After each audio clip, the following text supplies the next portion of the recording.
Durante 40 anos, John Travolta enfrentou perdas que destruiriam qualquer um: sua mãe, sua namorada, seu filho e, mais recentemente, sua esposa. Mas agora, aos 71 anos, o astro tomou uma decisão que deixou seus amigos mais próximos em choque.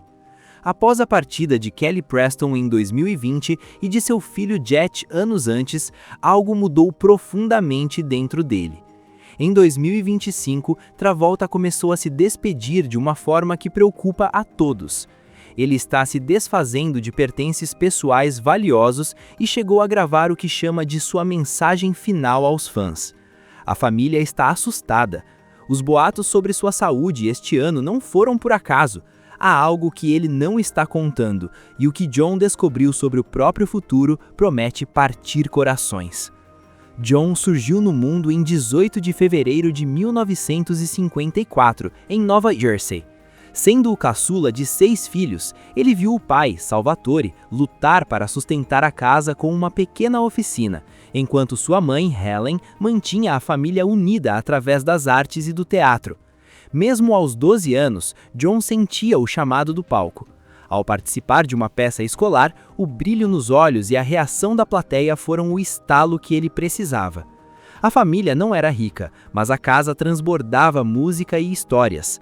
Helen ensaiava clássicos como A Noviça Rebelde no meio da sala, e John absorvia cada nota. O caminho, porém, não foi fácil. Na escola, John sofria bullying constante. Era provocado pela magreza e por uma gagueira que travava suas palavras. Chamavam-no de Pink por sua pele clara. O trauma era tanto que ele sentia vontade de desaparecer.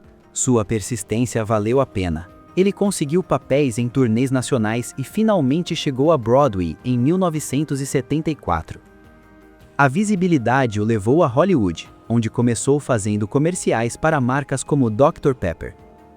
Em 1975, após um erro em uma audição que quase o destruiu emocionalmente, ele aprendeu a lição mais importante de sua carreira: a preparação é tudo. A grande virada veio com o seriado Welcome Back, Kotter. Ao interpretar o carismático Vinnie Barbarino, John se tornou em 1976 um dos rostos mais famosos da TV. Jovens imitavam seu jeito de andar e sua imagem estava em todos os lugares. Mas foi em Um Menino na Bolha de Plástico que ele mostrou sua profundidade dramática. Durante as gravações, ele criou um laço profundo com a atriz Diana Hyland.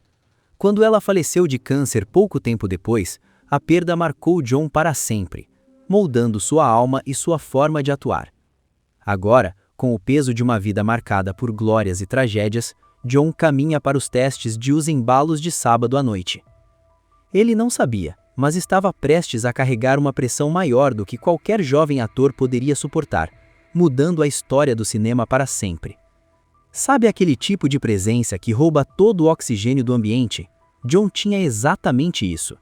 Em meados dos anos 70, mais de 200 atores tentaram o papel de Tony Manero, mas nenhum deles tinha o andar. Travolta estudou obsessivamente um clipe de The Brady Bunch, onde um personagem desfilava com o gingado marrento, e treinou até aquilo entrar no sangue. Quando ele entrou na sala, o diretor John Badham soube na hora. Era ele. Aquele caminhar se tornou a marca registrada de Tony. Antes de Os Embalos de Sábado à Noite, Travolta era apenas o Vinnie, da série Welcome Back, Kotter. Mas o filme mudou tudo da noite para o dia. Aos 23 anos, ele se tornou o ator mais jovem a ser indicado ao Oscar desde 1932.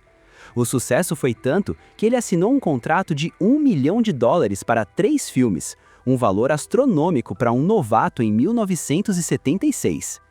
Em 1977, as filmagens rolaram na lendária discoteca 2001 Odyssey, no Brooklyn. O clima era tenso, luzes fervendo, multidões gritando e uma pressão absurda por perfeição.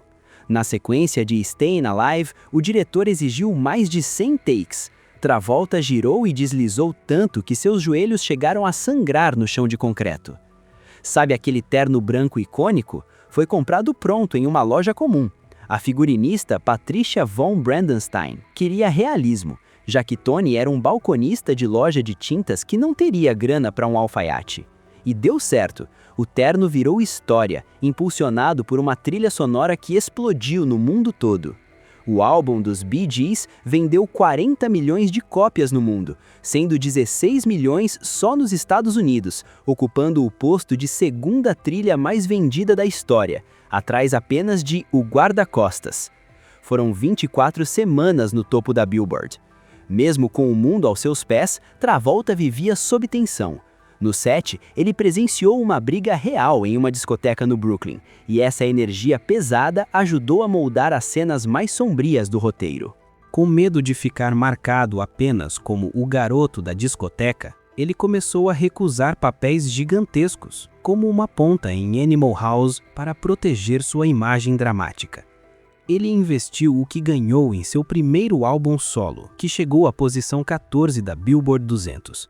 Ele queria provar que era mais do que um rostinho bonito que sabia dançar. Depois veio Grease. Travolta já conhecia Danny Zuko, da Broadway, e quando soube que Henry Winkler estava sendo cotado, ele não deu chance.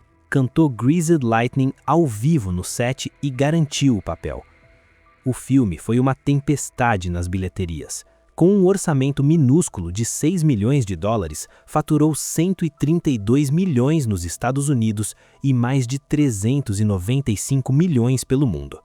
Travolta se tornou o ator mais bem pago de Hollywood, ganhando 2,5 milhões de dólares. Mas por trás do brilho, ele enfrentava um luto silencioso. Durante a divulgação do filme, ele descobriu que sua mãe, Helen, estava com câncer de mama. Ela tentou poupá-lo da notícia, e ele terminou as filmagens carregando essa dor. Helen faleceu em 1978 e Travolta confessou mais tarde que essa tristeza trouxe uma vulnerabilidade maior ao seu personagem. Você sabia que ele quase foi o Superman? Travolta recusou o papel, que acabou ficando com Christopher Reeve, uma decisão que o assombrou por anos. Nos anos seguintes, ele se jogou de cabeça nos personagens. Em Cowboy do Asfalto, 1980, ele aprendeu a montar touros e chegou a fraturar o tornozelo em um ensaio violento. Já em 1985, durante o filme Perfeição, a ficção imitou a realidade de um jeito bizarro. Enquanto interpretava um repórter em uma briga judicial, Travolta enfrentava um processo real contra a Paramount por pagamentos não recebidos de Grease. O filme tinha faturado 180 milhões de dólares, mas ele não tinha visto a cor de todo o dinheiro. O filme fracassou, custou 20 milhões e rendeu apenas 12,9 milhões, e a sua carreira deu uma balançada feia. Mas, como todo ícone, ele não ficaria no chão por muito tempo. Em 1989, com Olha Quem Está Falando, o jogo virou mais uma vez, e o mundo lembrou por que ninguém consegue tirar os olhos de John Travolta. Não parecia um grande retorno. Na verdade, ninguém levava muita fé. Mas o cinema tem dessas. O filme surpreendeu o mundo, faturou 297 milhões de dólares e salvou a pele de John Travolta justamente quando sua carreira batia no fundo do poço. Antes disso, o telefone não tocava e o interesse dos grandes estúdios estava evaporando. No set, a química com Bruce Willis foi instantânea. Eles improvisavam piadas e criavam um fluxo tão natural que a energia transbordava da tela. O público amou e Travolta estava de volta ao jogo. Mas, no mesmo ano, o destino lhe deu um soco no estômago. Um ex-empresário o processou em 5 milhões de dólares por apropriação indébita. O caso foi resolvido fora dos tribunais, mas os detalhes revelaram o quanto o astro estava despreparado para o peso da fama. Nos anos 70, Travolta acumulou mais de 100 milhões de dólares sem nunca olhar para as contas. Ele deixava tudo nas mãos de consultores em quem mal conferia o trabalho. Ao fim do processo, ele percebeu a fortuna que tinha escorrido por entre seus dedos. Ali foi o divisor de águas. Ele finalmente tomou as rédeas da própria vida financeira. Foi nesse período instável que ele conheceu Kelly Preston. Eles se cruzaram em um set em 1987, mas a conexão real veio em 89 quando mergulharam juntos na cientologia. Essa crença em comum virou o porto seguro de Travolta em uma fase de 4 fracassos seguidos no cinema. O relacionamento virou sinônimo de estabilidade. Eles se casaram em 1991 e ficaram juntos em cada vitória e cada luto, até a partida de Kelly em 2020. Naquela época, ele buscara projetos mais humanos, como o drama A Volta do Anjo, trocando o espetáculo por histórias de coração e família. Mas sabe aquele arrependimento que persegue a gente? O dele tem nome: Top Gun. Em 1986, ele recusou o papel principal por medo de altura, o que soa irônico para um entusiasta da aviação. Tom Cruise aceitou, o filme faturou 357 milhões e Travolta viu sua carreira despencar logo em seguida. Foi uma lição silenciosa que ele carregou por anos, até que veio a virada épica de Pulp Fiction em 1994. Aquela dança icônica com Uma Thurman exigiu 20 tomadas exaustivas porque ele tinha acabado de chegar de uma turnê na Europa. E durante uma cena caótica, o dedo dele escorregou na arma cenográfica e ele acabou estourando os miolos de Marvin por acidente. Todo mundo congelou, exceto Travolta e Samuel L. Jackson, que mantiveram o personagem. Tarantino amou a crueza do erro e manteve no corte final. Em outra cena, Travolta chegou a machucar o pé ao cair de joelhos. Aquele grito que o mundo ouviu foi dor real. Toda essa intensidade transformou o filme em um marco cultural. Em 1995, ele brilhou como Chili Palmer em O Nome do Jogo. Ele usou histórias reais que ouviu de mafiosos de Miami para construir o personagem. O sucesso foi tanto que ele forçou o diretor a reescrever cenas só para aproveitar seus improvisos. Mas, no mesmo ano, ele quase morreu. Enquanto pilotava um jato da Flórida para o Maine, o sistema de navegação pifou, sem rádio, sem visibilidade. No meio do caos, controladores desviaram um Boeing 727 para guiá-lo entre as nuvens. Os aviões quase colidiram antes de Travolta conseguir um pouso de emergência em alta velocidade. O trauma foi tão grande que inspirou partes do filme Fenômeno. Logo depois, ele recusou uma ponta em Titanic. O motivo? Família. Kelly estava grávida de Jet e ele escolheu o anonimato do lar em vez dos holofotes. Um sacrifício silencioso que poucos souberam na época. Mas aí veio o erro que ele jamais esqueceria: a reconquista. Em 2000, Travolta colocou 20 milhões do próprio bolso em uma ficção científica que se tornou um dos maiores fiascos de Hollywood. A crítica o massacrou e ele levou o prêmio de pior ator. Foi um aviso claro sobre como a paixão por um projeto pode cegar até os maiores astros. Nada, porém, o preparou para 2009. Seu filho, Jet, faleceu aos 16 anos durante as férias da família. No auge do luto, um paramédico ainda tentou extorquir 25 milhões de dólares da família. No tribunal, o mundo viu um Travolta vulnerável, descrevendo o desespero de tentar reanimar o filho. A imagem do galã deu lugar à de um pai devastado.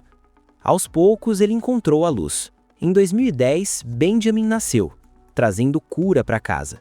Travolta se jogou na filantropia, pilotando o próprio avião para levar mantimentos ao Haiti após o terremoto. Anos depois, ele se reinventou na TV como Robert Shapiro em The People vs. O.J. Simpson, ganhando 11 quilos e uma indicação ao Emmy. Mesmo com projetos polêmicos como GOT, que teve 0% de aprovação na crítica, ele nunca se arrependeu. Ele fazia o que o coração pedia. Em 2020, o golpe final. Kelly Preston perdeu a batalha para o câncer. No aniversário dela, em 2025, ele postou um vídeo cantando, e o mundo inteiro sentiu sua dor. Hoje, aos 71 anos, Travolta ainda prova que tem o brilho de Grease. Recentemente, ele parou o Dia de Ação de Graças em um comercial de Natal, dançando com a mesma energia de sempre. Mesmo enfrentando boatos falsos sobre sua morte em 2025, ele segue firme. Ele ainda pilota, ainda ajuda os jovens atores, ainda trabalha e, acima de tudo, ele ainda se move. Se você gostou desse vídeo, não se esqueça de curtir, compartilhar e se inscrever no canal. Para mais conteúdos como este, clique no próximo vídeo que está aparecendo na sua tela agora.